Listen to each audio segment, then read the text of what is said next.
Olá, gente, tudo bem? Hoje eu vou fazer um comentário sobre uma enquete que eu coloquei aqui no canal no dia 17 sobre a sua opinião sobre a interferência de pastores na política. Então vamos lá.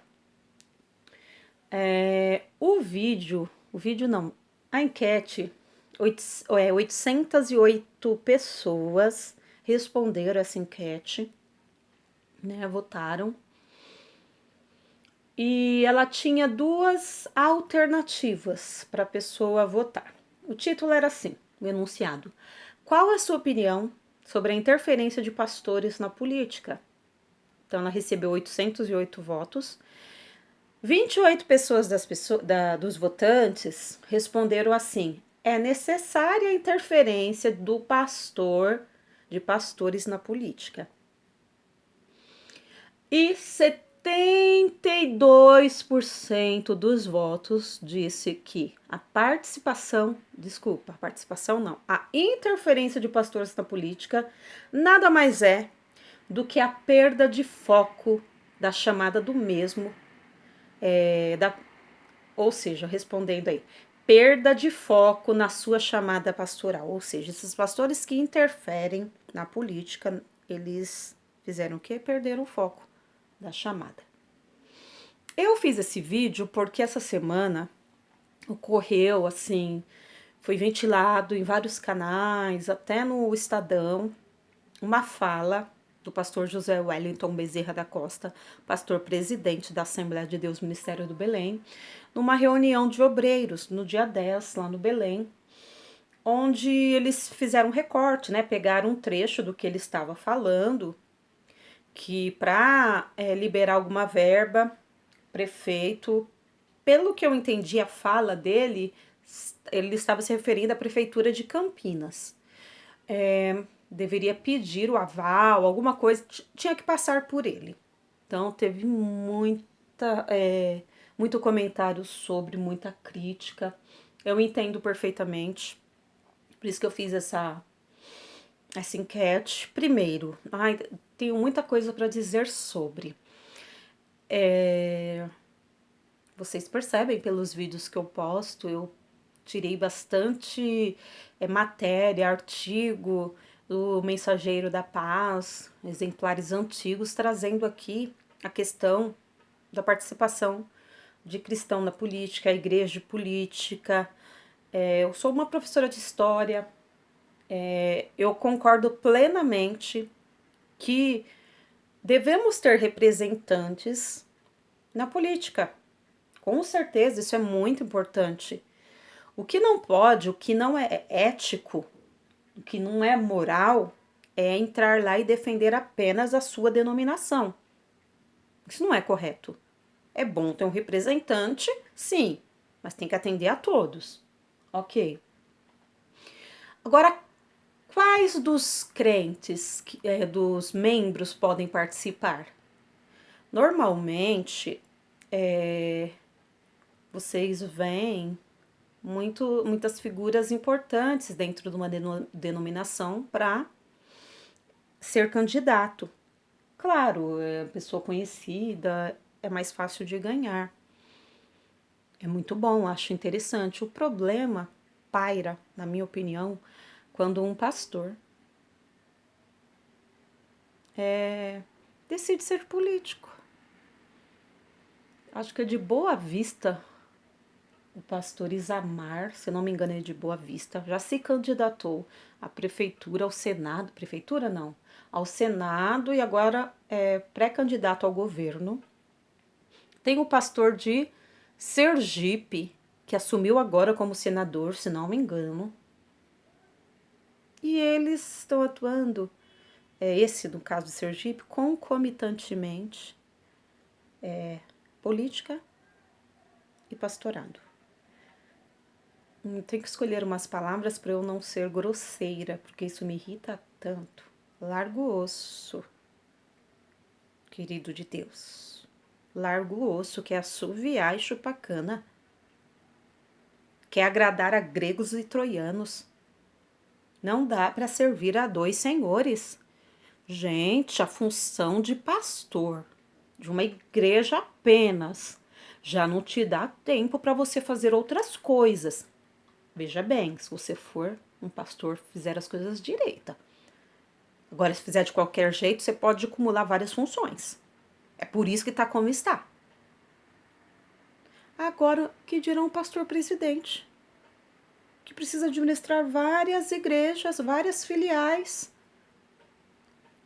Ainda tem cabeça para ficar fazendo campanha. Gente, é por isso que a situação está como está. O exemplo começa lá no púlpito. Aí outra coisa, ele não foi chamado por Deus? Uma pessoa que tem certeza da sua chamada consegue deixar ela de lado para pensar em política?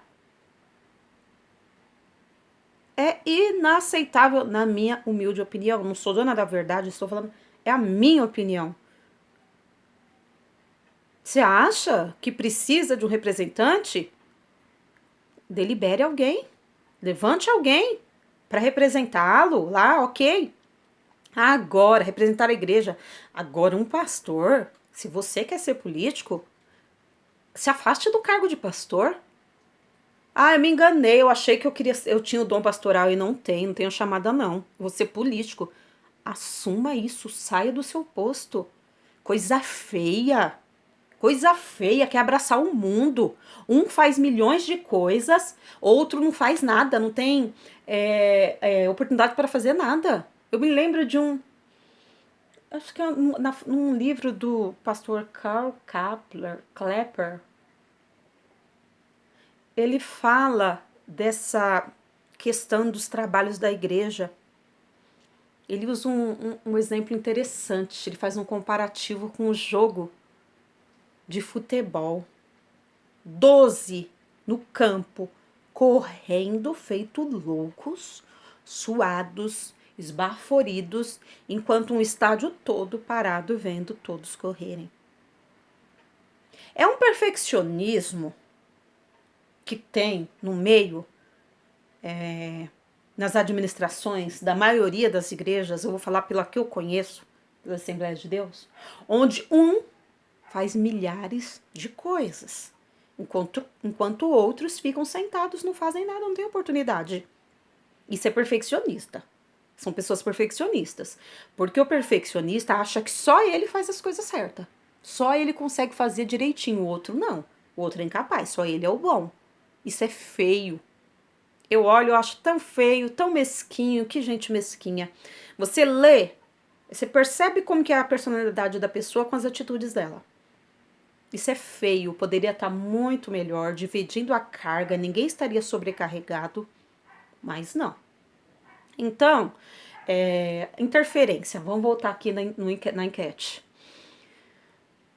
Já falei sobre o pastor, né, que eu não concordo um pastor querer ser pastor e querer ser político. Sou totalmente contra. Agora, sobre a interferência. A participação de um pastor na política, ele se tornar político, como tem alguns casos aí, eu não concordo. Agora, interferir na política, eu também não concordo. Eu acho que ele tinha que ter cabeça, focar todas as energias dele no aleluia, glória a Deus, visitas, formação, preparação dos pastores, dos professores da escola dominical, um bom departamento de visita, de capelania, de aconselhamento. Tem tanta coisa para eu pensar que tudo, de qualquer jeito, fica. Não fica perfeito. Na maioria, raras exceções. Eu sei que existe pouquíssimos setores, igrejas que, né, seria injusto eu falar que são todas, que dedicam a energia e a atenção. Mas, ao invés desse pastor usar as suas energias para estruturar bem todos os aspectos a igreja que ele é responsável, ele ficar dando pitaco, interferindo, querer posição na sociedade, isso veio a calhar no momento que eu acabei de gravar, aliás, falta um vídeo, dos Heróis da Fé, aquela obra do missionário Orlando Boyer, dos 20 homens extraordinários que incendiaram o mundo. Teve um que eu não lembro agora, que ele não aceitava salário. Então, toda e qualquer necessidade dele, um herói da fé, ele dobrava o joelho e pedia para que Deus preparasse aquilo que ele estava precisando. Então, ele não pegava nada, um salário, para as necessidades, para o excedente, não. E ele orava para Deus mandar quando ele precisava. Estou querendo dizer para as pessoas serem assim? Não estou dizendo isso. Eu estou fazendo um comparativo da mentalidade das pessoas. Como as pessoas realmente pensavam no aspecto espiritual. Se o pastor, que é a figura ali central, responsável por zelar pela vida espiritual das pessoas, está cocheando em dois pensamentos, o que a gente vai esperar do restante dos membros? Porque a igreja é um reflexo do púlpito. O que eu quero dizer com esse comparativo com os heróis da fé? Se ele sentisse necessidade, ele iria orar a Deus. Agora, alegar que precisa ter esses contatos porque é a igreja do Senhor. Ué, não é mais de oração? Vocês estão confiando no braço humano? Cadê a fé? O nível de fé tá fraquinho aí, né? Porque se a igreja fosse perseguida, se a igreja fosse... Não era na oração que vencia? A igreja tinha o Espírito Santo ali latente, dobrava o joelho, acontecia. Agora está confiando no braço humano. Não precisa ser forte na política, seja forte em Deus. Tenha comunhão íntima com Deus. Gente, ter esse pensamento, um membro comum, não deveria, mas eu entendo. Mas é inaceitável a frieza nos púlpitos. Quando eu vejo isso, eu só falo, meu Pai, meu Deus, servindo a dois senhores. Só isso que eu penso, servindo a dois senhores. Aí voltando para a interferência. Não concordo, não acho certo. É ilegal? Não. Você lê os comentários de desembargadores, mas não é ético. Mesmo porque o pastor José Wellington falou. Ele falou que não queria um centavo, não queria nada para a igreja. Era para realmente atender a sociedade. Mas essa atitude de falar que tem que passar por ele, um pastor tem que ser reconhecido não por ser uma figura importante na política, na sociedade, e sim por ser um homem de fé, colocar a mão na cabeça de uma pessoa e a pessoa ser liberta. Anunciar um sermão e pessoa se render chorando realmente no arrependimento. Ser reconhecido por ser um homem de oração e de fé, não por ter nome na sociedade. Que situação nós chegamos? Que situação? E o pior de todas as coisas, que é antiético, mas é comum. Porque as pessoas falando precisa passar por ele para liberar a verba, como se ele fosse embaixador desse intermédio entre verbas e o povo. E utilização das emendas. Não, isso é a coisa mais comum que se tem. Vamos parar de tampar o sol com a peneira. Ele é apenas mais uma pessoa ilustre na sociedade, que tem nome e que passa assim por ele, como outros grandes nomes de outras instituições religiosas, de outras instituições da sociedade. Mas como aqui a gente trata dessa questão eclesiástica no canal Diário Pentecostal, a gente está falando disso. Queria que nossos pastores fossem reconhecidos pelo amor à obra de Deus, pelo amor às vidas, pela espiritualidade, não pelas conexões, pela influência no mundo secular. Porque se a fé tivesse alicerçada, todas as energias, todas as intenções fossem legitimamente ligadas à obra do Senhor, a esperança dele, a confiança de todos esses pastores estariam em Deus e não ter representante lá porque precisa. Se você tem fé, você tem comunhão íntima, direta com Deus, você não precisa de intermediários. Você vai colocar a sua boca no pó e Deus vai resolver. Estou dizendo para não ter representante? Não, pode ter. Mas alguém que já não tem cargo eclesiástico.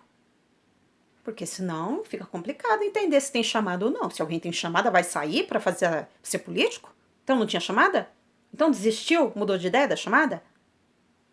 Então é isso, gente. Desculpa. Esse assunto me irrita muito. Às vezes eu acho que vocês nem entenderam o que quis dizer, que eu tô bem irritada com isso. Então, só relembrando aqui a enquete. Qual a sua opinião sobre a interferência de pastores na política? Não é a participação, interferência. Né? 72% dos votos. A interferência de pastores na política é uma perda de foco na sua chamada pastoral. 72% e 28% acha necessária a interferência. Eu penso que 28%, até pelos comentários que eles deixaram, eles quiseram dizer a participação. Ah, tem que ter sim, porque tem que ter representante. Não era, eu não quis dizer participação, quis dizer interferência. Né? Então é isso, pessoal. Vou terminar por aqui para o vídeo não ficar mais comprido, muito longo. Se você não é inscrito no canal, se inscreva no canal, deixe seu comentário, deixe seu curtir. Ative o sininho para você receber do YouTube as notificações dos novos vídeos.